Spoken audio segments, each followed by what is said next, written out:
like when you were playing, you'd play against the same team, seemingly same forever. Players and the same players. Well, that's what I mean. The same play, like the roster, disruption was so few and far between.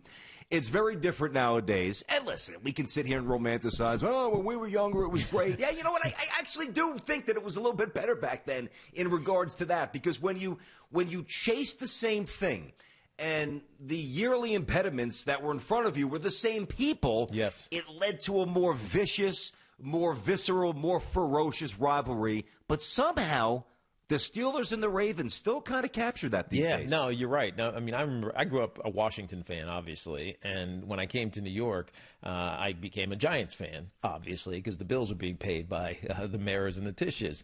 But the rival was always the Cowboys. It didn't matter where my loyalty lied, with Washington or with the New York Giants, and so I hated the Cowboys. And then I remember when I came to New York, it was like, dude, these guys that I hated, they were still on the team. That's you know right. what I mean, I was still playing against them. And some of them I've come to respect over the years, including Emmitt Smith, who's a friend of the show. He's been on a few times, and I did a show for him about a week ago, one of his new endeavors that he has going on. But I remember, like, it was a rivalry because there was like this intimate knowledge of the opponent, and that's changed so much. The reason I think that the Ravens and the Steelers have survived that, even though they've had some turnover, is that they haven't gone through these periods of like being terrible.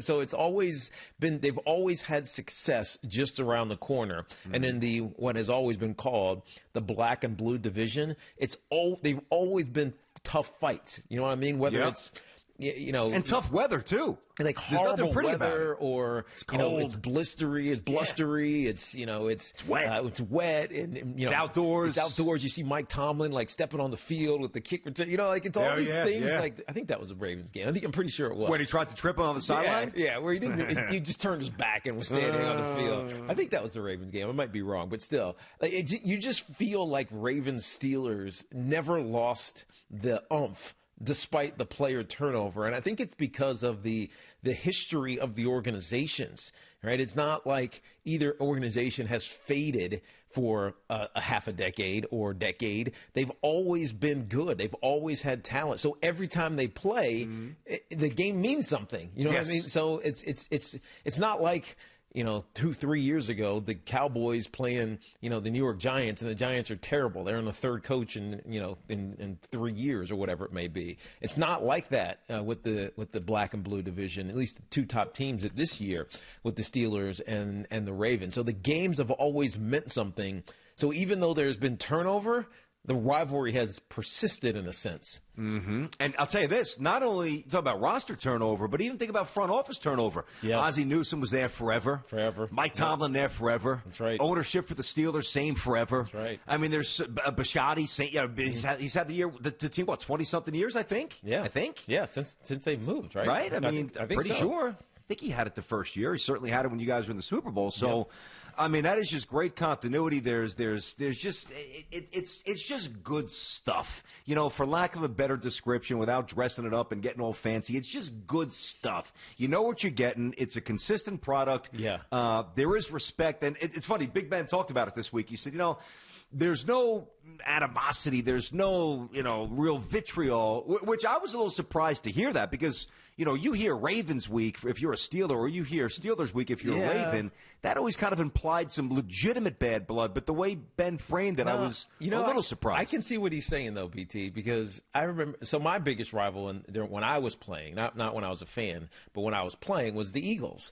And, it was Brian Dawkins and Jeremiah Trotter and, like these massive personalities on that defensive side of the ball. Jim Johnson was their defensive coordinator. Yeah. He was great. Brilliant. Yeah. Ike Reese, our colleague on the radio side, we didn't like each other, but it wasn't like we hated each other. And in fact, as soon as we were done with the game, it was like we were brothers. You know what I mean? It was weird. It's like this hate respect thing, not necessarily like a hate thing. So yeah, I can see what Big Ben is talking about when he says it's not like I despise and want to have ill thoughts towards those guys. It's just it's a respect because you know it's going to be hard fought, and I think that a lot of that comes from the familiarity of playing the same type of system year in and year out. And if you've been there for a long time, like Ben is, you know what you're getting, right? You know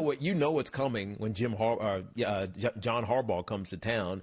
Just like if you are whoever the longest tenured Raven is right now, you know what's coming when a Mike Tomlin Pittsburgh Steelers team comes to town. That's what makes that familiarity, ire, hate turn to respect, because you know you're getting it every single time you play them. Yeah, and certainly, as we acknowledge, the Ravens and the Steelers, two great teams and the best rivalry right now. I mean, I don't even know what's second. I mean, we can kind of like, well, Chiefs and Raiders is great. I'm like, yeah, I mean, it used to be, but I mean, and it's still. I don't mean it's not good. No, but it's not. I don't see that as a rivalry. No, it's a rivalry. It's a rivalry. I don't see it as like intense and like.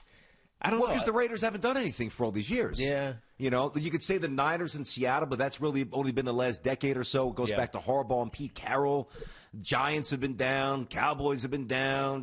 Whatever. AFC East, nobody really matters except the Pats for 20 years. Mm-hmm. I mean, the Vikings and the Packers. Well, the NFC North has some. I think the NFC North ones might, like the Packers and the Bears. They might persist just because of the personality of the fan base and the correct. team. That's where I was going. Yeah, that's exactly where I was going. Listen, it's not going to resonate as a platinum matchup. Even you know what I mean, like the Bears and the Packers. Okay, it's a good matchup, but the deep rooted nature of the rivalry and the maniacal fandom of everybody involved is an elevator. But looking forward to this. It's going to be great. It's going to be on CBS, obviously. And it's going to be a lot of fun. Thanks for watching. Make sure you like and subscribe, and don't forget to hit that bell to be notified when we drop fresh content.